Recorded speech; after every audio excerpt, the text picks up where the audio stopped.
നിങ്ങൾ ഇതുവരെ ഒരുപാട് സോംബി സിനിമകൾ കണ്ടിട്ടുണ്ടാവും, പക്ഷെ ഇങ്ങനെ ഒരെണ്ണം ആദ്യമായിട്ടായിരിക്കും. ഇവിടെ ഒരു സോംബി ലാബിൽ നിന്ന് രക്ഷപ്പെട്ട് ഒരു ഗ്രാമത്തിലേക്ക് പോകുന്നു. അവിടെ ചെന്നപ്പോൾ അവിടെയുള്ള ആൾക്കാർ ഈ സോംബിക്ക് ഒരു മൈൻഡും കൊടുക്കുന്നില്ല. കുട്ടികളാണെങ്കിൽ സോംബിനെ കല്ല് വലിച്ചെറിയുന്നു. അതുപോലെ ഒരു പട്ടി ഈ സോംബിനെ എടുത്തിട്ട് ഓടിക്കുന്നു. സോംബി ആണെങ്കിൽ അടുത്തുണ്ടായിരുന്നൊരു ബാത്റൂമിൽ കയറി ഒളിച്ചിരിക്കുന്നു. ഇവിടെ ഈ ബാത്റൂമിൻ്റെ ഉടമ ഒരു അപ്പൂപ്പനാണ്. പുള്ളി വന്നിട്ട് എൻ്റെ ബാത്റൂമിൽ കയറിയാണോ നീ ഒളിക്കുന്നതെന്ന് ചോദിച്ചിട്ട് ഒരു കമ്പ്യൂട്ടർ ഇട്ട് കുത്തും. ഞാൻ ഈ നാട്ടിൽ വന്നപ്പോൾ തൊട്ടിട്ട് എന്നാരും മൈൻഡ് ചെയ്യുന്നില്ലെന്ന് പറഞ്ഞ് ആ അപ്പൂപ്പനെ കയറിയിട്ട് ഈ സോംബി കടിച്ചിട്ട് സോംബി അവിടെ നിന്ന് ഓടി നേരെ ചെല്ലുന്നത് ഹീറോയിൻ്റെ മുന്നിലേക്കാണ്. ഹീറോയിൻ നേരെ അടുത്ത് ചെന്നിട്ട് ആ സ്ഥാനത്തിട്ട് ഒരു അടി കൊടുക്കും.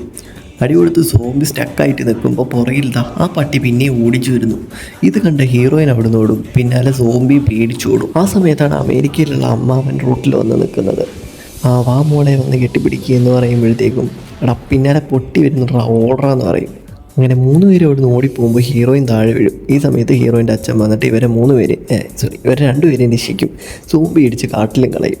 ഇവൻ സോംബി ആയതുകൊണ്ട് മാത്രം ചാവുന്നില്ല. അവൻ അവിടെ നിന്ന് എഴുന്നേറ്റ് എങ്ങോട്ട് ഓടിപ്പോകുന്നു. രാത്രിയായപ്പോൾ പുറത്തുനിന്ന് എന്തോ സൗണ്ട് കേൾക്കുന്നു. ഹീറോയിൻ തോക്കൊക്കെ എടുത്ത് ചെന്ന് നോക്കുമ്പോൾ അവിടെ നമ്മുടെ സോംബി ഇരുന്നിട്ട് എന്തോ ഫുഡൊക്കെ കഴിക്കുന്നു. ഇത്രയും കിത്തിയിട്ടൊരു സോംബി വേറെ എവിടെ ഉണ്ടാവില്ല. ഈ അപ്പൂപ്പനെ കടിച്ചിട്ട് ഓടി രക്ഷപ്പെട്ട സോംബിനെ അപ്പൂപ്പൻ പോയി നല്ല വൃത്തിക്ക് എടുത്തിട്ട് ഇടിച്ചിട്ട് സൗണ്ട് കേട്ടിട്ട് അച്ഛൻ വന്ന് നോക്കുമ്പോൾ ഓടി ചെന്നിട്ട് സോംബിനെ ചവിട്ടി ഒരു ഭിത്തി കയറ്റും. പക്ഷെ ആ ഭിത്തിയിലൊരു കമ്പിയുള്ളതുകൊണ്ട് അതിൽ പോയി കയറും. ചത്തുവെന്ന് വിചാരിച്ചു. പക്ഷെ ഇവൻ സോംബിയാണല്ലോ. ഇവൻ പിന്നെ ഇറങ്ങി വരും. കുടുംബം മൊത്തം പേടിച്ചിട്ട് അവിടെ നിന്ന് ഇറങ്ങി ഓടിയിട്ട് പിറ്റേ ദിവസം രാവിലെ നോക്കുമ്പോഴാണ് ആ ട്വിസ്റ്റ് ഉള്ളത് അവിടെ. പിറ്റേ ദിവസം രാവിലെ അപ്പൂപ്പൻ എഴുന്നേറ്റ് പോകുമ്പോൾ പുള്ളിക്ക് ഒരു 10 വയസ്സ് പറഞ്ഞിട്ടുണ്ട്. എന്താ സംഭവം എന്ന് വെച്ച് കഴിഞ്ഞാൽ ഈ സോംബി അടിച്ചു കഴിഞ്ഞാൽ ആൾക്കാർക്ക് വയസ്സ് കുറയും അത്രേ. അങ്ങനെ ഒരു പ്രത്യേകതരം സോംബിയാണ് ഇവിടെ ഉള്ളത്. അപ്പോൾ ഇങ്ങനൊരു സംഭവം ഉണ്ടെന്ന് നാട് മൊത്തം പെട്ടെന്ന് കണ്ട് പാട്ടാവുന്നു. അപ്പോൾ അത് വെച്ചിട്ട് തന്നെ ഈ വീട്ടുകാരൊരു ബിസിനസ്സാണ് തുടങ്ങുന്നു. അതായത് ഈ സോംബിനെ കൊണ്ട് കടിപ്പിക്കുന്ന നാട്ടുകാരെ അവരിവർക്ക് പൈസ കൊടുക്കും പ്രായം കുറയാൻ വേണ്ടിയിട്ട്. അങ്ങനെ കുറേ പൈസ അതിൽ നിന്ന് ഉണ്ടാക്കുന്നുണ്ട്. ഒരു പെട്രോൾ പമ്പോ കുറേ കാര്യങ്ങളൊക്കെ അവരങ്ങോട്ട് സ്റ്റാർട്ട് ചെയ്യും ഈ സോംബിനെ വെച്ചിട്ട് തന്നെ. അപ്പോൾ ഇതിൻ്റെ ഇടയ്ക്ക് നമ്മുടെ അപ്പൂപ്പനുണ്ടല്ലോ, പുള്ളിക്കാരൻ്റെ ട്രിപ്പൊക്കെ പോയതിൻ്റെ ശേഷം ഇവിടെ സംഭവിക്കുന്നത് എന്താണെന്ന് വെച്ച് കഴിഞ്ഞാൽ ഈ കടി വാങ്ങി എല്ലാവരും കൂടെ അങ്ങോട്ട് സോംബിയാവും.